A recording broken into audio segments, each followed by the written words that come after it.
Bonjour tout le monde, Critique Man est de retour et tout le monde se demande si un jour il va changer de vêtements parce que là ça devient scandaleux. En tout cas, on est là pour parler d'une série aujourd'hui, ce sera Fiasco, la série française avec notamment François Civil, Pierre Ninet et plein d'autres acteurs dont les noms ne me reviennent pas forcément.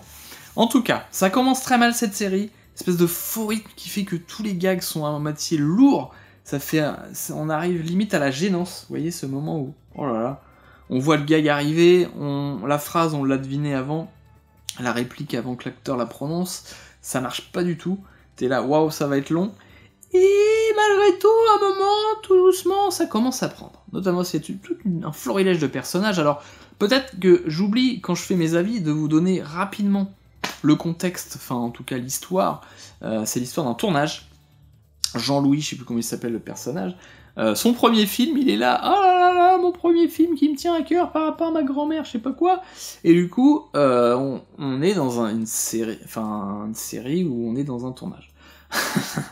Et donc, ça part très mal, mais au fur et à mesure, cette espèce de florilège de personnages, de délire un peu entre eux, commence à prendre, c'est-à-dire que c'était un peu trop dans le contexte un peu réaliste, on va dire, du tournage, et en même temps, les gags et tout, c'est pas du tout réaliste, donc ça dénotait, devient un peu plus foucard.